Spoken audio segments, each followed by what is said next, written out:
Hello everyone, welcome back to Stock Trader and Investor. If you are looking to invest in Indian stock market but don't know whether to choose ETF or mutual fund, then this video is for you. Today I will break down ETFs, their benefit and how they compare with mutual fund. So let's get started.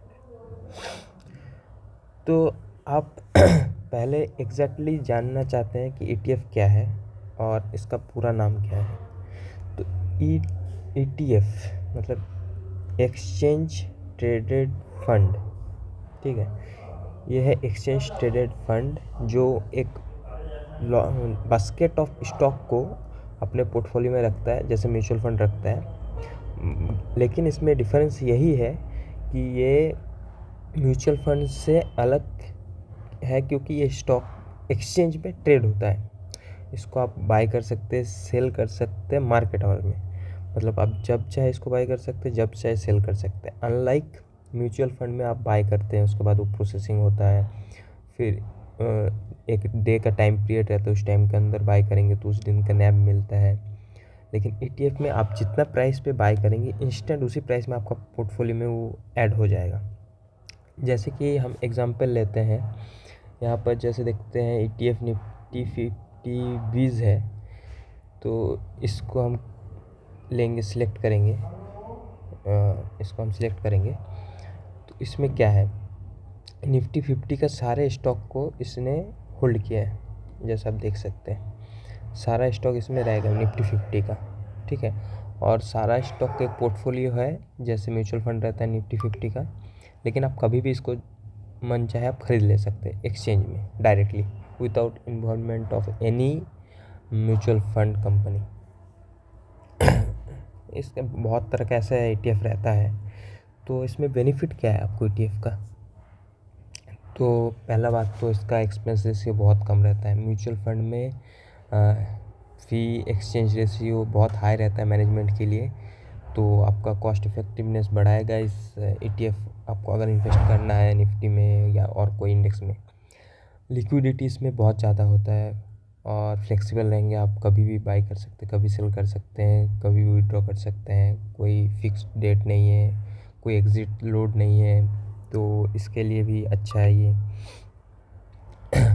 उसके बाद diversification, mutual fund आपका हाथ में नहीं रहता है, लेकिन ETF में आप चूज़ कर सकते हैं कौन सा ETF ज़्यादा डाइवर्सिफाइड है एंड उसको कितना दिन के लिए लेना है और कब लेना है, वो आपके ऊपर डिपेंड करता है। उसके ऊपर आपका इसमें ट्रांसपेरेंसी मिलेगा। कोई म्यूचुअल फंड मैनेजर जैसे क्या कर रहा है वो आपको पता नहीं होता है, लेकिन अगर आप ETF लेंगे तो आपको दिखेगा कि जो इंडेक्स फॉलो कर रहा है वही ETF फॉलो करेगा, तो इसमें भी आपका फ़ायदा है।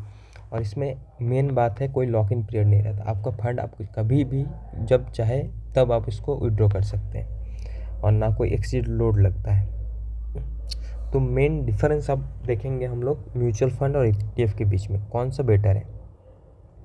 अगर आप एक प्रोफेशनल हैं और अच्छे से जानते हैं कौन सा स्टॉक है, कौन सा क्या है, तो आप गारंटी ETF के साथ जा सकते हैं। लेकिन आपके पास अगर टाइम नहीं है, अगर आप स्टॉक मार्केट को टाइम नहीं दे सकते हैं, तो आप एक म्यूचुअल फंड को ऑप्ट कर सकते हैं, जो रेगुलरली आपका अकाउंट से फंड डिडक्ट करेगा और इन्वेस्ट करेगा। अगर आप ट्रेडिंग भी करते हैं तो आपको ETF लेना चाहिए। ETF पे भी आप ट्रेडिंग कर सकते हैं, इसके लिए अलग डिटेल्स में वीडियो आ सकता है। अगर पैसिव इन्वेस्टर हैं तो आपको म्यूचुअल फंड पे जाना चाहिए, और अगर थोड़ा बहुत आप मार्केट को देखते हैं, एक्टिवली पार्टिसिपेट करते हैं, तो ETF आपके लिए बेस्ट है। और अगर आपके पास fund Fully charged battery, fully charged.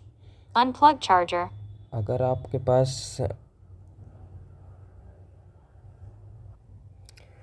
और एक फ़ायदा म्यूचुअल फंड में ये था कि आप SIP कर सकते हैं, जो ETF में नहीं कर सकते थे। लेकिन जैसे कि आप ग्रो देख रहे हैं, बहुत सारा और प्लेटफॉर्म है, तो इनमें अभी स्टॉक SIP चालू हो गया है। तो स्टॉक SIP चालू जैसे हो गए, तो ETF में भी आप SIP कर सकते हैं इसमें भी अभी।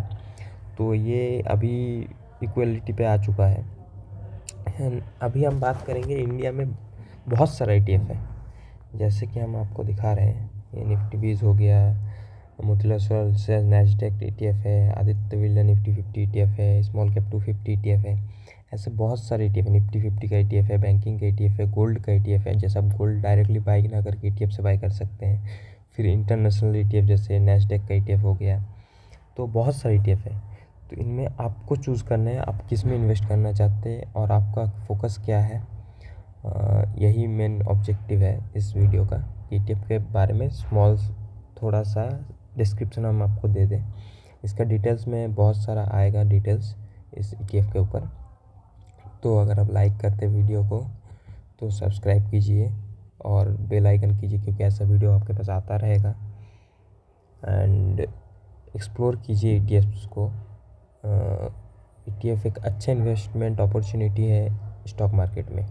आपको डायरेक्टली इन्वॉल्व भी नहीं होना पड़ेगा और किसी के ऊपर डिपेंडेंट भी नहीं होना पड़ेगा। तो actively passive investment idea as ETF investing. Thank you.